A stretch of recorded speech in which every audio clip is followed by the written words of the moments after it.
Relay পদ্ধতিতে সরিষা চাষাবাদ। রোপা আমন ধান কর্তনের 10-15 দিন আগে আমন ধানের জমিতে সরিষা ছিটিয়ে বপন করাকে রিলে পদ্ধতিতে সরিষা চাষাবাদ বলে। যে সকল জমিতে আমন ধান কর্তনের পর জমিতে জো আসে না ও জমিতে পানি জমে থাকে না কিন্তু কাদা কাদা অবস্থা থাকে এবং 2-2.5 মাস অনাবাদি রেখে বোরো ধান চাষাবাদ করা হয়, সে সকল জমিতে সহজেই রিলে পদ্ধতিতে সরিষা চাষাবাদ করা যায়। আমারে আবাদ ভাই ধরেন একলা মানুষ 1 বিঘে আবাদ আছে, ধরেন এই কত ইয়া করতে পারেন, ঠিকভাবে আবাদ করতে পারেনি। আর ওই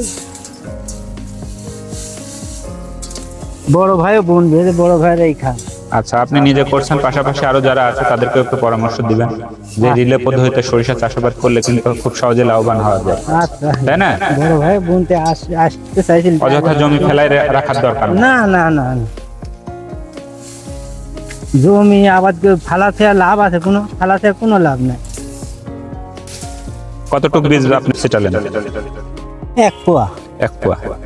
আচ্ছা, 1 বিঘা জমিতে কিন্তু 1 থেকে 1.5 কেজি পরিমাণ বীজ লাগে সরিষার। 1 কেজি করে বুনি থাকে, আমরা 1 কেজি। দেখুন প্রিয় দর্শক, আমাদের কৃষক ভাই এই যে পালসার গাড়ি নিয়ে জমিতে সরিষা বপন করতে এসেছেন। তো পালসার গাড়ি কতদিন নিয়েছেন আপনি? 2,02,000 চাষাবাদ করে এই টাকা দিয়ে কিনছেন নাকি?